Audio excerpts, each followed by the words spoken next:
Hello, aspirants. Welcome to Bhagyalakshmi AES Institute, where passion meet purpose. So ఈరోజు మనము day 4 ఓకేనా day 4 mains answer writing చూద్దామండి. So day 4 answer తీసుకుంటే చూడండి, ఇక్కడ క్వశ్చన్ వచ్చేసి మనకి how did the characteristics and policies of the British colonial rule in India and it contributing to the uprising of 1857. ఇక్కడ ఏమడుగుతున్నారు, హౌ ఎలా అడుగుతున్నారంటే ఇక్కడ క్వశ్చన్ వచ్చేసి ఫస్ట్ క్వశ్చన్ మెయిన్ ఫోకస్ ఏంది, policies of the British. Okay, policies of the British colonies rule in India. అసలు British వాళ్ళు మన ఇండియాలో ఏ విధంగా రూల్ చేశారు, ఓకేనా. అండ్ మరి ఇది ఇప్పుడు 1857 రివోల్ట్ జరిగింది కదా మనకి, మరి అది దానికి దారి తీయడం గల కారణాలు ఏంటి అనేది మనకి ఇక్కడ క్వశ్చన్ అడుగుతున్నారు. So how did the characteristics అని అడిగారు, అంటే వాళ్ళు ఏం చేశారు, ఏ విధంగా చేయడం వల్ల ఇది మన 1857 రివోల్ట్కి దారి తీయడం జరిగింది. సో ఫస్ట్ మనం ఏం చేయాలంటే ఇంట్రడక్షన్ రాసుకోవాలి. ఇంట్రడక్షన్ తీసుకుంటే అబౌట్ ద ఫస్ట్ 1857 గురించి కొంచెం రాయండి. చూడండి, ఇక్కడ ద రివోల్ట్ ఆఫ్ 1857 బిగన్ ఎప్పుడు అంటే ఇక్కడ మీరు డేట్ పెట్టాల్సిన అవసరం లేదు, ఎప్పుడు స్టార్ట్ అయింది, బిగన్ ఇన్ మే అని పెట్టేసుకొని when the company Indian soldiers at Meerut, ఎప్పుడు ఎక్కడ జరిగింది అనేది కూడా మనం చూసుకోవాలి. ఇండియన్ సోల్జర్స్ ఎక్కడ అనండి, మీరూత్లో.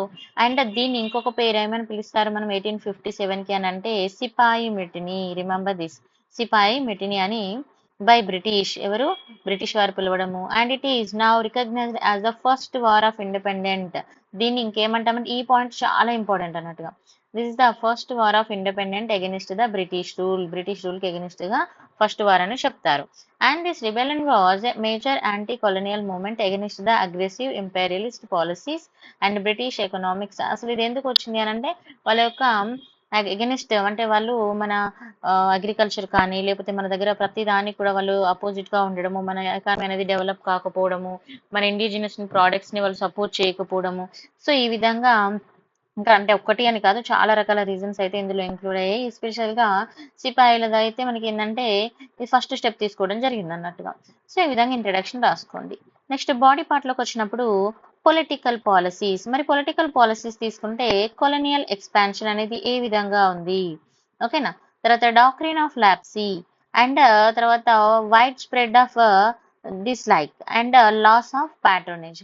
First of all colonial expansion. అయితే ఇక్కడ మరి ఇది ఎందుకు ఒక రీజన్ అయింది అనేది చూసుకోవాలి. Expansion through the annexation was the major source of discontent among the Indian rulers. అయితే వీళ్ళు వాళ్ళ రాజ్యాన్ని ఎక్స్టెండ్ చేసుకోవడం కోసం ఏం చేశారంటే పాలసీస్ ఆఫ్ అనెక్సేషన్ అనేది తీసుకురావడం. మనందరికీ తెలుసు, ఏది ఇప్పుడు మనం కొన్ని ఏరియాస్ అంటే ఆ, వాళ్ళ ఏరియాని ఎక్స్టెండ్ చేసుకోవడం కోసము వాళ్ళు ఈ కొలోనియల్ ఎక్స్పెన్షన్ కోసం ఏం చేశారంటే చాలా రకాల పాలసీస్ ని తీసుకురావడం, లైక్ డాక్ట్రిన్ ఆఫ్ లాప్సీ ఇలాంటివి. అంటే ఇప్పుడు పిల్లలు లేని వాళ్ళు ఎవరైతే వాళ్ళకి వారసుడు ఉండరు కదా, సో వాళ్ళ రాజ్యాన్ని వీళ్ళే తీసేసుకోవడము, తర్వాత ఇంకా సబ్సిడరీ పాలసీస్ ని తీసుకురావడం, ఇలా చాలా చేయడం వల్ల ఏమైందంటే ఇది ఒక వాళ్ళు ఎక్స్టెండ్ చేసుకోవడానికి ఈ విధంగా ట్రై చేశారు, కానీ ఇది ఒక రకమైన నెగిటివ్ లోకి వెళ్ళిపోయింది అన్నట్టుగా. నెక్స్ట్ ఇది పాలసీస్, పొలిటికల్ పాలసీస్ లో చూస్తాము. తర్వాత డాక్ట్రిన్ ఆఫ్ లాప్స్, ఇందాక మనం చెప్పాం కదా, annexation of the states like Satara, Nagpur, Jhansi effecting by the without national hair. ఒక అంటే వాళ్ళ సంతానం లేకపోవడం వల్ల వీళ్ళు ఎఫెక్ట్ అవ్వడము. తర్వాత వైడ్ స్ప్రెడ్ ఆఫ్ డిస్లైక్స్, అంటే ఇక్కడ ఇండియన్ రూలర్స్ కానీ ఇప్పుడు మన సోల్జర్స్ కానీ క్రాఫ్ట్ మ్యాన్ పీపుల్, తర్వాత వీళ్ళందరూ కూడా ఈస్ట్ ఇండియా కంపెనీ వాళ్ళందరికీ ఎవరికి నచ్చకపోవడం వాళ్ళు చేసే పనులు. తర్వాత loss of patronage, traditional scholarly and priestly classes lost their patronage due to the annexation. మనకి ట్రెడిషనల్ గా ఉన్న ప్యాట్రోనేజ్ కూడా ఇక్కడ లాస్ అవ్వడం అనేది జరిగింది. అంటే మన సాంప్రదాయాలు పద్ధతులు ఇవన్నీ కూడా మనం ఏమవుతున్నాం అంటే ఇక్కడ కోల్పోతున్నాం. అండ్ ఒక పద్ధతి ఇప్పుడు వాళ్ళు one second.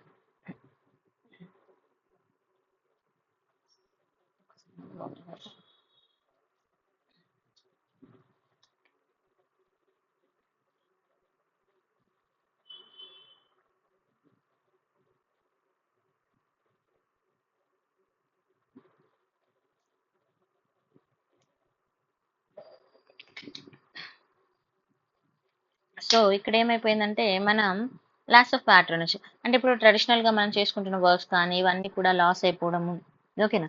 తర్వాత ఎకనామిక్ పాలసీస్ తీసుకున్నప్పుడు disruption of the traditional economy. Disruption of the traditional economy అనేది ఇక్కడ వీళ్ళు లైక్ కొలాప్స్ చేయడము. అంటే British policies subordinated Indian economy. అయితే వీళ్ళు తీసుకొచ్చిన పాలసీస్ ఏంటంటే మన ఇండియన్ ఎకానమీ మీద, మన పాలసీస్ మీద చాలా ఇంపాక్ట్ చూపించాయి. For example collapse of the handicraft. ఇప్పుడు హ్యాండీక్రాఫ్ట్ వర్క్ చేసుకునే వాళ్ళు ఉంటారు, చేతి వృత్తులు.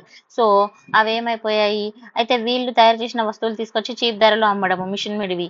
సో అప్పుడు మరి హ్యాండీక్రాఫ్ట్ ఎక్కువ కొంటారా కొనరు. ఇప్పుడు మనం కూడా జనరల్‌గా తీసుకుంటే హ్యాండీక్రాఫ్ట్ కొనడానికి ఎక్కువ ఇంట్రెస్ట్ చూపించట్లేదు కదా! సో అట్లా హ్యాండీక్రాఫ్ట్ అనేది పడిపోవడము. తర్వాత అన్‌ఎంప్లాయ్‌మెంట్ అనేది పెరగడం. ఇప్పుడు మనం చేసుకునే పని మనకు దూరం అయితే అన్‌ఎంప్లాయ్‌మెంటే కదండీ! హ్మ్. తర్వాత హెవీ డ్యూటీస్. అండ్ ఇప్పుడు వాళ్ళు ఎలా అనంటే, ఇప్పుడు మన గూడ్స్ మీద టాక్సెస్ కానీ ఏదైనా కూడా ఎక్కువగా విధించడం అన్నట్టుగా. ఓకేనా? Next land revenue policies. Land revenue policies తీసుకున్నప్పుడు మన పర్మనెంట్ సెటిల్మెంట్ కానీ, ఓకేనా? దానివల్ల ఏమైపోతుంది, వాళ్ళలో కొంతమంది లాస్ అంటే పీసెంట్స్ వాళ్ళ ల్యాండ్‌ని లాస్ అవ్వడము. ఓకే. సో ఈ విధంగా ఉండడము. తర్వాత సోషల్ అండ్ రిలీజియస్ ఇంటర్ఫియరెన్స్ తీసుకున్నప్పుడు సోషల్ రిఫార్మ్స్ తీసుకుంటే reforms against the sati and female infanticide. అంటే మన సోషల్ రిఫార్మ్ అంటే మనకి చూడండి ఇక్కడ కొన్ని మంచిది ఉన్నది. కానీ ద థింగ్ ఏందంటే అప్పుడున్న సొసైటీకి ఆ కల్చరల్‌గా ఇప్పుడు సతీ సాగనమే గాని ఇవన్నీ తీసేశారు. That is fine. బట్ ఏందంటే అప్పుడున్న సొసైటీకి అవి చాలా రాంగ్ కదా! సో అది కూడా. తర్వాత విడో రీమ్యారేజెస్ కానీ, promotion of the woman education ఇవన్నీ కూడా ఒక రకమైన రీజన్. తర్వాత missionary works created apprehension among the masses. Missionary works అనేవి. తర్వాత రిలీజియస్ సెంటిమెంట్స్ హిందూస్‌కి వీళ్ళు even they remove the caste మార్క్స్‌ని రిమూవ్ చేయడము. ఓకేనా? Muslims were asked to trim అంటే ముస్లిమ్స్ జనరల్‌గా మనకు తెలుసు కదా! బియర్డ్ పెంచుకుంటారు, గడ్డము. సో అది తీయమనము. సిక్కు వాళ్ళని, హిందువులని బొట్టు పెట్టుకున్న ఏ విధమైన కూడా వీళ్ళేందంటే రిలీజియస్ సెంటిమెంట్స్‌ని బ్రేక్ చేయాలని చూడడము. ఇది కూడా ఒక రకమైన రీజన్. తర్వాత discontent in the army. So limited advancement. అంటే ఇప్పుడు ఇండియన్ ఆర్మీ ఉంది. ఇండియన్ వాళ్ళున్నారు. బ్రిటిష్ వాళ్ళున్నారు. బట్ ఇండియన్ వాళ్ళకి అన్నీ మొత్తం సాలరీ తక్కువియ్యడము, ఫెసిలిటీస్ అన్నీ కూడా తక్కువియ్యడము. Okay. Not given post above the and వాళ్ళ పోస్ట్‌లు కూడా సుబేదార్ పోస్ట్‌ల కంటే ఎక్కువ పోస్ట్ ఇవ్వకపోవడము. తర్వాత అలవెన్సెస్ తీసుకున్నప్పుడు some sepoy wanted the special allowances for the overseas duty. So allowances అనేవి ఇట్లా ప్రొవైడ్ చేయకపోవడం ఓవర్ డ్యూటీ చేసినా కూడా. తర్వాత లో సాలరీస్ ఇండియన్ సిపాయిస్‌కి లో సాలరీస్ ఇవ్వడము. తర్వాత అడ్మినిస్ట్రేటివ్ క్యారెక్టర్ తీసుకున్నప్పుడు ర్యాంప్ అండ్ కరప్షన్ అనేది చాలా ఎక్కువగా ఉండడం. పిటీ అఫీషియల్స్ ఓకేనా? మళ్ళీ తర్వాత బ్రిటిష్ ఫారెన్ పాలిసీ తీసుకున్నప్పుడు perception of the weakness. So perception of the weakness అంటే బ్రిటిష్ ఏమైంది ఇక్కడ లాసెస్ ద ఫస్ట్ ఆఫ్ఘన్ వార్‌లో లాస్ అవ్వడము. తర్వాత పంజాబ్ వారు. సో ఈ విధంగా కూడా ఇదొక రకమైన రీజన్. తర్వాత ఇమ్మీడియేట్ పాలిసీస్ అనేవి రావడము. ఇది మేజర్ ఇంపార్టెంట్ అన్నట్టుగా. Enfield rifle controversy. This is the very very important. The introduction of the Enfield రైఫిల్‌ని వారు ఇంట్రొడక్ట్ చేశారు. అయితే ఇక్కడ ఏమైంది అనంటే దాని క్యాట్రిడ్జెస్ ఉంటాయి కదా! సో ఆ క్యాట్రిడ్జెస్‌ని రిమూవ్ చేసే ప్రాసెస్ అనేది కవ్ అండ్ పిగ్ ఫ్యాట్‌తో తయారు చేయడం. అది హిందువులకి, ముస్లింలకి సెంటిమెంట్‌గా ఉండడము. This is the one of the major reason అని మనం చెప్పొచ్చు. మరి కంక్లూజన్ రాసుకునేటప్పుడు ఎలా రాసుకోవాలి? ద రివోల్ట్ ఆఫ్ 1857 అనేది ఇది మనము చెప్పొచ్చు. ఇక్కడ ఇది మంచి point. The first sign that Indians wanted to end the British rule అని మనం చిన్నగా ఇలా కొంచెం రాసేసుకుంటే మీకు చాలా బాగుంటుంది ఆన్సర్ ఎఫెక్టివ్‌గా. ఓకేనా? సో ఇలా మీరు ఆన్సర్‌ని అయితే రాసుకోవాల్సి ఉంటుంది. Thank you so much for watching. If you like the video like, share and subscribe కూడా చేసుకోండి. నేను డైలీ కంటిన్యూ చేస్తాను. ఓకే. ఎందుకనంటే మీరు ఎక్కువ ఇంట్రెస్ట్‌గా చూస్తే నేను ఇంట్రెస్ట్‌గా కంటిన్యూ చేస్తాను. బెస్ట్‌గా ఇస్తాను.